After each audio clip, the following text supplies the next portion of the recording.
రెండు త్రాగటం, తినటం త్రాగటం, తినటం త్రాగటం. ఈ తినటము త్రాగటం అనేటటువంటిది దేవుని కొరకు తినాలి, దేవుని కొరకు త్రాగాలి, అప్పుడు పరలోకంలో నువ్వు అభివృద్ధి చెందుతావు. ఈ తినటం ఏం తినాలి? జీవాహారము తినాలి. నా శరీరము తిని నా రక్తము త్రాగువాడే, అనగా దేవుని వాక్యమే జీవాహారము. దేవుని వాక్యానికి ఒక పేరేమిటంటే జీవపు రొట్టె, లివింగ్ బ్రెడ్. Living bread. ఈ రొట్టెను తినాలి, అనగా దేవుని వాక్యాన్ని చదవాలి. జనరల్గా ఎలాగో సండేస్ హాలిడేస్ వచ్చినప్పుడు కొంచెం ఎక్కువ సమయం బైబుల్ చదవాలి, దేవుని వాక్యాన్ని కొంచెం ఎక్కువసేపు చదవాలి. దేవుని వాక్యాన్ని చదువుతూ ఉంటే ఆ వాక్యం నీకు జీవాన్ని ఇస్తూ ఉంటుంది. అందుకని 47వ వచనంలో ఏముంది? విశ్వసించువాడే నిత్య జీవము గలవాడు, జీవాహారము నేనే. జీవాహారము నేనే అనగా జీవాహారాన్ని నేను సిద్ధం చేశాను, మీరు వచ్చి తినండి. ఇప్పటి వరకు ఆ కొరింథీలతో అంటున్నాడు, మీరంతా ఆ కొరింథీ పట్టణంలో ఉన్న హోటల్స్లో తిన్నారు, ఆ కొరింథీ పట్టణంలో ఆ డయానా గుళ్ళో ఏదేదో అనుభవించారు. కానీ ఇప్పుడు అవి కాదు, యేసుక్రీస్తు యొక్క జీవాహారమును మీరు తినండి. పిల్లరా, నీ మనస్సు కార్నల్ మైండ్ నుండి స్పిరిచువల్ మైండ్కి రావాలంటే ఎప్పుడు దేవునిని గూర్చిన ఆలోచన చేస్తూ ఉండాలి. దేవుని వాక్యాన్ని చదువు, దేవుని వాక్యాన్ని విను, దేవుని వాక్యాన్ని ఆలోచించు, దేవుని వాక్యాన్ని మాట్లాడు, దేవుని వాక్యాన్ని గురించి థింక్ చేస్తూ ఉండు, నీ కలలు కంటా ఉండు దేవుని వాక్యాన్ని గురించి. వాక్యము నీ తలంపులు, నీ ఊహలన్నిటిలోకి వెళ్ళిపోవాలి.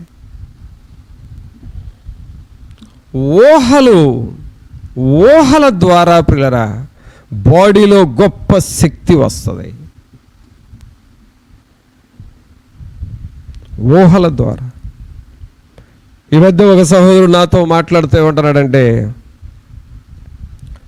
ఒక విషయాన్ని గురించి నేను బాగా ఆలోచించాను అన్న, ఈ మధ్య చాలా సీరియస్గా దిగులుగా ఆలోచించాను.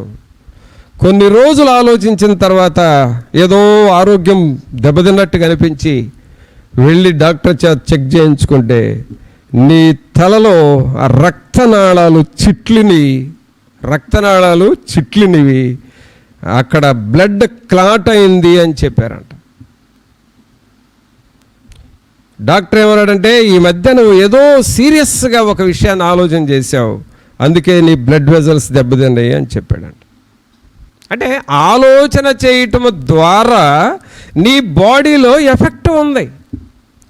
ఆ ఎఫెక్ట్ ఏదో అనవసరమైన వాటిని ఆలోచన చేయకుండా వాక్యము ద్వారా ఆలోచన చేసుకో, ప్రార్థన ద్వారా ఆలోచన చేసుకో, జీవాహారం తినుట ద్వారా ఆలోచన చేసుకో, దైవ సంబంధమైన ఆత్మీయ ఆలోచనలు చేస్తూ ఉండు.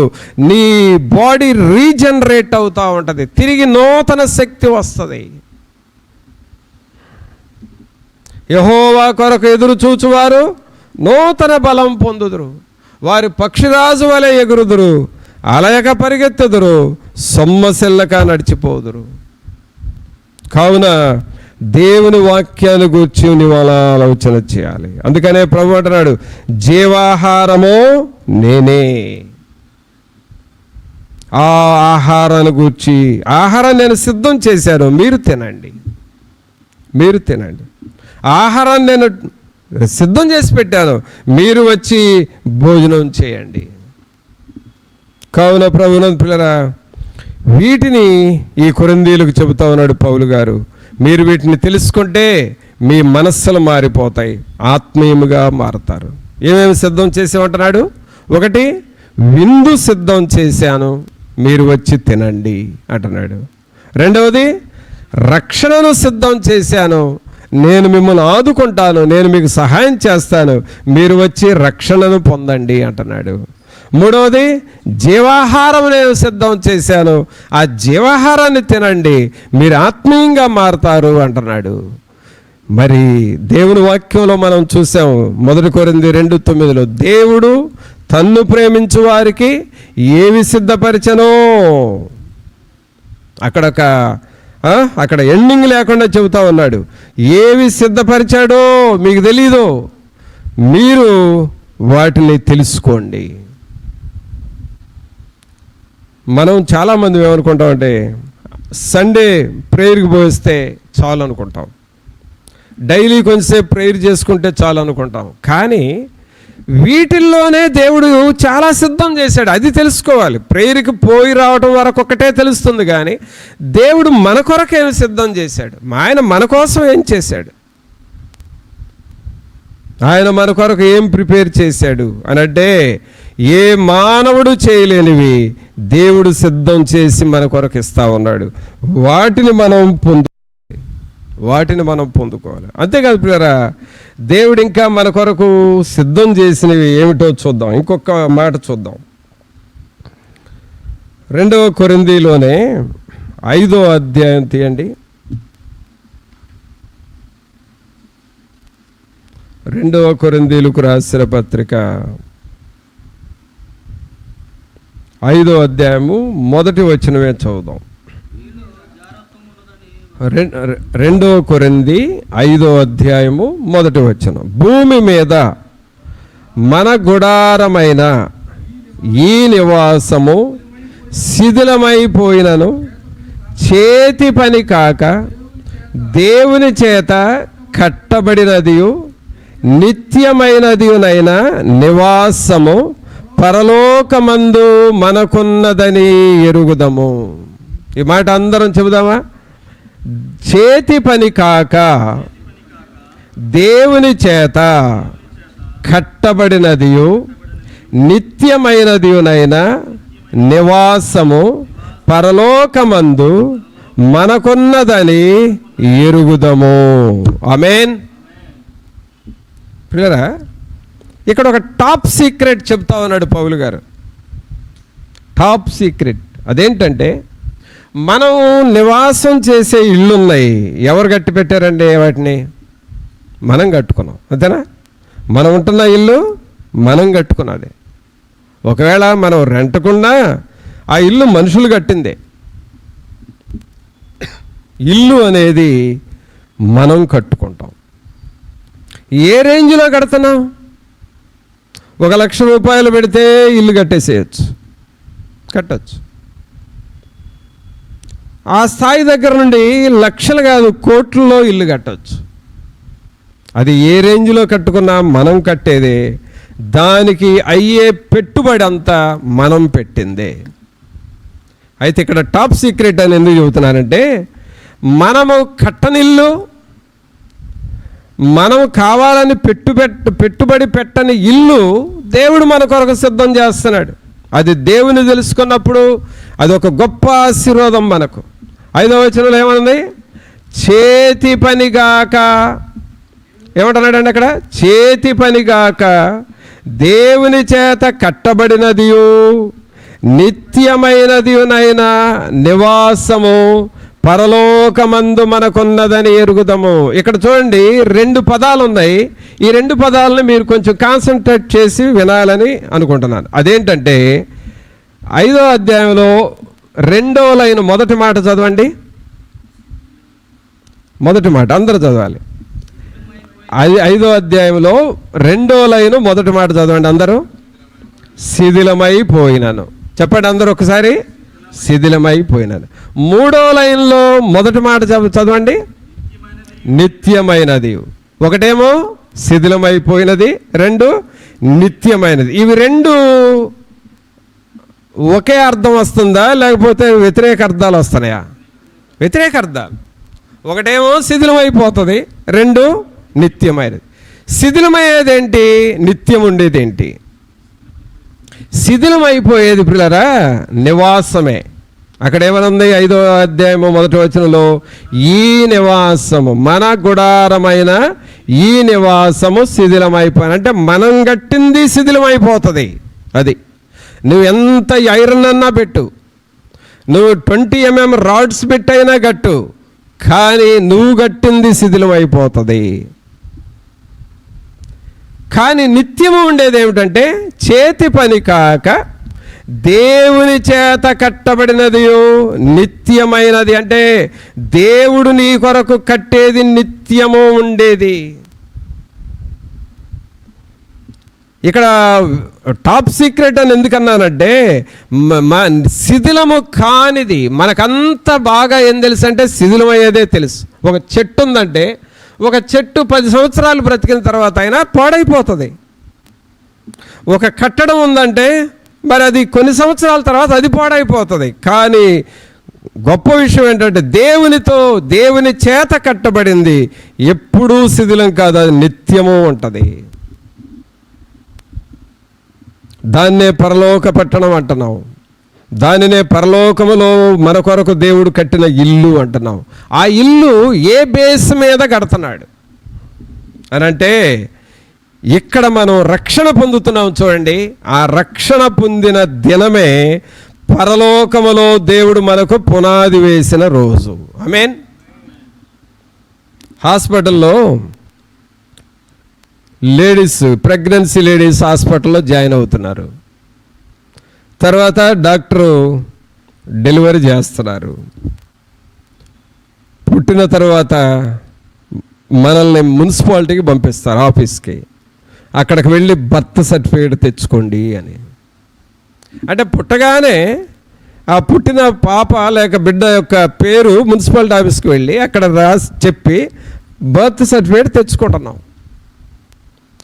అలాగే పిల్లరా, వాళ్ళు పుట్టిందేమో హాస్పిటల్లో, బర్త్ సర్టిఫికేట్ ఇస్తుంది అక్కడ మున్సిపాలిటీ ఆఫీసులో. అలాగే మనం దేవుని సంఘములో రక్షణ పొందితే, ఇక్కడ మనం రక్షణ పొందితే పరలోకములో దేవుడు నీ కొరకు ఇల్లు కట్టడం పునాది వేసాడు అని అర్థం. అక్కడ నీకు ఒక ఇల్లు స్టార్ట్ అయింది. ఇదొక మర్మము, దీనిని మీరు తెలుసుకోవాలి అని అంటున్నాడు పౌలు గారు. దీన్ని మీరు తెలుసుకోండి. మీరేదో రక్షణ పొందగానే ఏంటా ఏం జరుగుతుందా అని అనుకోవద్దు. మీరు రక్షణ పొందిన రోజు పరలోకంలో మీకు పునాది వేసేసాడు దేవుడు, ఇల్లు స్టార్ట్ చేశాడు. మరి ఆ ఇల్లు ఎలా కట్టబోతున్నాడంటే రక్షణ పొందిన దగ్గర నుండి మనం ఎలా ప్రయాసపడుతున్నామో, మనం దేవుని కొరకు ఏం చేస్తున్నామో, దేవుని నిమిత్తమై దేవుని రాజ్యం నిమిత్తం ఎంత భారం వహిస్తున్నామో, మనం దేవుని కొరకు ఏమి చేస్తే ఇక్కడ మనం దేవుని కొరకు ఖర్చు పెట్టేది అక్కడ దేవుడు మనకు బహుమానం రూపంలో ఇస్తున్నాడు. చివరకు మనం దేవుని కొరకు కానుకలు వేస్తాం చూడండి, ఆ కానుకకు కూడా దేవుడు పరలోకంలో నీకు బహుమానం ఇస్తున్నాడు. దేవుని రాజ్యం కొరకు, దేవుని మందిరం కొరకు, లేక దేవుని సేవ కొరకు ఏదైనా చేయాలని చేస్తున్నాం చూడండి, దాని నిమిత్తము కూడా దేవుడు 4 అంతలుగా దేవునికి అక్కడ బహుమానం ఇస్తాడు. ఆ బహుమానము, ఆ పెట్టుబడిని బట్టి దేవుడు నీకు పరలోకంలో నివాస స్థలం ఏర్పాటు చేశాడు. ఇది నీకు నీ మైండ్కి ఇది అర్థం కావాలి. ఇది సందర్భం కాదో నాకు తెలియదు, కానీ ఒకళ్ళు అన్నారు, అంటే సందర్భం కాకపోయినా చెప్పాల్సి వచ్చింది, చెప్తున్నాను. ఎక్కడా చెప్పలేదు కానీ సడన్గా గుర్తొచ్చింది కాబట్టి చెబుతున్నాను. కొంతమందిని నేను రక్షణలోనికి నడిపిస్తూ వారి పాపాలు అవన్నీ ఒప్పుకొని రక్షణ పొందాలని చెప్పి దగ్గర కూర్చోబెట్టి వారితో మాట్లాడుతున్నప్పుడు వాళ్ళు రకరకాలవి చెప్పి అవన్నీ ఒప్పుకుంటూ వాళ్ళు బయట పెట్టిన ఒక విషయం ఏంటంటే, నాలో ఎప్పుడు కూడా ఒక మనస్సు ఉండేది. అదేంటంటే ఆదివారం ప్రార్థనకు వస్తున్నాను, వాక్యం వింటున్నాము, మీరు వాక్యం నేనే నా దగ్గరకు వచ్చే సహోదరే, నువ్వు వాక్యం చదువుతున్నావు, వింటున్నావు, వెళ్ళిపోతున్నావు, ఆఖరికి చందపాట పాడుతున్నారు. ఆ టైంలో నా దగ్గర డబ్బులు ఉంటాయి, కానీ నా మైండ్ ఏమనిపించేదంటే అసలు ఎందుకు ఇవ్వాలంట దేవుడికి, నేను ఎందుకు ఇవ్వాలంట దేవునికి, అసలు ఇవ్వను. చివరికి 2 రూపాయలు కూడా ఇవ్వడం నాకు ఇష్టం లేదని నాకు వేయి బుద్ధి అయ్యేది కాదు. డబ్బులు ఉండేవి కానీ అసలు నేను ఎందుకు ఇవ్వాలి అంట, నేను ఇవ్వను అని చెప్పి నాకు వేయి బుద్ధి అయ్యేది కాదు. అలాగూ వేయకుండా వెళ్ళిపోయిన రోజులు కూడా ఉన్నాయి అన్న. అది కూడా పాపమేనా అంది. అంటే అందుకనే విచిత్రమైన మనుషులు, విచిత్రమైన మైండ్. అప్పుడు నేనన్నాను, అది నీ తప్పు కాదమ్మా, నిన్ను పట్టిన దయ్యం తప్పు. అది ఆ దయ్యం ఏం చేసిందంటే నీకు ఆశీర్వాదం రాకుండా ఆపటం కోసం నీ చేతులు ముడుచుకునేటట్లుగా చేసింది. అంటే పరలోకంలో నీకు ఏమీ లేకుండా చేయాలనేది సైతాను ఉద్దేశం. అందుకోసం నిన్ను బంధించింది. అది నీ తప్పు కాదు, నిన్ను ఆవరించిన సైతాను తప్పు అది. ఇప్పుడు దేవుడు నా కొరకు చేతి పని కాక ఒక మంచి నివాస స్థలము పరలోకములో దేవుడు సిద్ధం చేస్తున్నాడు అన్న ఆ మనస్సు, ఆ ఆలోచన నీ మైండ్కి ఎక్కితే ఇక ఇలాంటి స్వభావం ఉండదు. ఇక నీవు దేవుని కొరకు చేసే దానిలో ఎప్పుడూ నువ్వు వెనకాడవు, ఎప్పుడూ వెనకాడవు. ఒక్కొక్కరిని ఒక్కొక్క రీతిగా సాతానుడు బంధిస్తాడు పిల్లరా. అందుకనే ఈ విషయం నువ్వు తెలుసుకో. నీవు ఆత్మ సంబంధముగా ఆలోచన చేయి. నీ కొరకు దేవుడు ఏం సిద్ధం చేశాడంట? చేతి పని కాక దేవుని చేత కట్టబడినదియో నిత్యమైనదినైనా నివాసము పరలోకమందు మనకున్నదని ఎరుగుదము. You must know. నువ్వు తెలుసుకోవాలి దీన్ని, నువ్వు దీన్ని తెలుసుకోవాలి. ఆదివారం ప్రార్థనకు వెళ్ళాలి, దేవుని సన్నిధి ఖచ్చితంగా వెళ్ళాలి అని ఎంత తెలుసుకున్నావో అలాగే నీకు దేవుడు పరలోకములో ఒక నివాస స్థలము నీ కొరకు సిద్ధం చేస్తున్నాడన్న సంగతి కూడా నువ్వు ఎరగాలి, తెలుసుకోవాలి. నువ్వు అలా నువ్వు తెలుసుకుంటే నీ మనస్సు దేవుని మనస్సుగా మారిపోతుంది. కావున ప్రభువుని పిల్లరా, వీటిని మనం తెలుసుకోవాలి. అందుకనే కొరింథీయులకు అంటున్నాడు, కొరింథీయులారా, ఆ లోకంలో ఉన్న వ్యాపారాలు వదులుకొని దేవుని దగ్గరకు వచ్చారా? దేవుడు మీ కొరకు ఏమి సిద్ధపరిచాడో తెలుసుకోండి, అప్పుడు మీరు ఆత్మీయంగా మారతారు. మనం పెద్ద ప్రయాసపడిన అవసరం లేదు పిల్లరా, పెద్దగా మనం శ్రమపడిన అవసరం. అసలు దేవుడు మన కొరకు ఏమేం చేస్తున్నాడో నువ్వు తెలుసుకుంటే నువ్వు దేవుని వదిలిపెట్టలేవు, ఎన్నడూ దేవుని వదిలిపెట్టలేవు. అసలు దేవుణ్ణి బాగా తెలుసుకున్న వాళ్ళు చేసిన పనులు ఏమిటో తెలుసా? మంచి మంచి జాబ్స్, గ్రేడ్ 1, అలాగే మంచి మంచి జాబ్స్ చేసేవాళ్ళు కూడా ప్రభువును తెలుసుకున్న తర్వాత అయ్యో ఇక లైఫ్ అంతా ఇలాగే ఉంటే కుదరదు, కొంతకాలమైన దేవుని పని చేయాలని జాబ్స్ మానేసి దేవుని పని చేసిన వాళ్ళు కూడా ఉన్నారు. అంటే ఆ రేంజ్కి వాళ్ళ గ్రహింపు పెరగాలి. గ్రహింపు పెరగకుండా ఎవరో వదిలేరు. ఆ డీప్ ఎక్స్పీరియన్స్ దేవునితో వస్తే ఇక నేను దేవుని పని చేయాలని దేవుని కొరకు ముందుకు వస్తారు. అలాగూ తెలుసుకోవాలి. అదే ఇక్కడ రాస్తా ఉన్నాడు, భూమి మీద మన గుడారమైన ఈ నివాసము శిథిలమైపోయినను చేతి పని కాక దేవుని చేత కట్టబడినదియు నిత్యమైనదినైన నివాసము పరలోకమందు మనకున్నదని ఎరుగుదాము. కావున దేవుడు పరలోకములో మన కొరకు ఒక నివాసము ఏర్పాటు చేశాడు అని నీవు తెలుసుకోవాలి. వీటిని తెలుసుకుంటే మనం ఎలాగ మారుతామో చివరిగా ఆ మాట కూడా చెప్పి ముగిస్తాను. మొదటి వాక్యం, 1 కొరింథీ 2వ అధ్యాయము 9వ వచనం. దేవుడు తన్ను ప్రేమించు వారి కొరకు ఏవి సిద్ధపరిచనో అవి కంటికి కనబడలేదు, చెవికి వినబడలేదు, మనుష్య హృదయమునకు గోచరము కాలేదు అని రాయబడి ఉన్నది. మనకైతే దేవుడు వాటిని తన ఆత్మ వలన బయలుపరిచి ఉన్నాడు. ఇదండి మనం గ్రహించాల్సింది. దేనివల్ల బయలుపరుస్తాడంటే అవి తన ఆత్మ వలన, అనగా దేవుని ఆత్మ వలన ఇవన్నీ నీకు అర్థమవుతాయి. నీకున్న ఒక ఆలోచన శక్తి ఉంది చూడు, దానివల్ల నీకు అర్థం కాదు, తన ఆత్మ వలన బయలుపరుస్తాడు. అందుకే దేవా నీ ఆత్మను నాకు ఇవ్వండి అని నువ్వు అడుగుతూ ఉంటే దేవుడు నీ కొరకేమి సిద్ధపరిచాడో అవన్నీ నీకు అర్థమవుతాయి. అవన్నీ నీకు అర్థమైతే నువ్వు ఆత్మీయముగా మారిపోతావు. అలాంటి కృప ప్రభు మనకివ్వాలని దేవుణ్ణి అడుగుదాం. ప్రార్థన చేసుకుందామండి. ఒక్క నిమిషం మన హృదయాలను మనం పరీక్షించుకుందాము. ప్రభా, మాకు లోతైన సరైన గ్రహింపును మాకివ్వండి ప్రభువా అని ప్రభువుని అడుగుదాము. ఒక్క నిమిషం అందరం ప్రార్థన చేద్దాం. దేవుడు మన కొరకు ఏవి సిద్ధపరిచనో అవి కంటికి కనబడలేదు, చెవికి వినబడలేదు, హృదయానికి గోచరము కాలేదు. అవి ఎలాగూ వస్తాయనంటే ఆత్మ వలన, దేవుని ఆత్మ మనలో ఉంటేనే అవి మనకు అర్థమవుతాయి. అలాగూ మాకు గ్రహింపునివ్వండి ప్రభువా అని నువ్వు ప్రభువుని అడుగుతావా? తల్లి, తండ్రి, సహోదరుడా, సహోదరి, యవనస్తుడా, ఉండాలని నువ్వు తగ్గించుకొని ఒక్క నిమిషం ప్రార్థన చేసుకో. ప్రభా, మీరు మా కొరకు ఎన్నో సిద్ధం చేశారు, విందును సిద్ధం చేశారు. ప్రభా, మీతో కలిసి ఉండే భాగ్యాన్ని మాకు ఇస్తున్నారు, రక్షణను మీరు సిద్ధము చేశారు. నా జీవితంలో బర్త్డే ఉంది, మ్యారేజ్ డే ఉంటుంది, అపాయింట్మెంట్ డే ఉంటుంది, అన్ని రోజులు ఉంటున్నాయి, కానీ సాల్వేషన్ డే ఏది ప్రభా? సాల్వేషన్ డే లేకపోతే పరలోకమునకు మాకు దారి లేనట్లే కదా, క్లోజ్ అయిపోయినట్లే కదా. సాల్వేషన్ డే అనేది కూడా మాకు ఒకటి కావాలి ప్రభా. మమ్మల్ని ఆ మార్గంలో నడిపించండి అని నువ్వు ప్రభువుని అడుగు. అందరము ప్రార్థన చేసుకుందాం.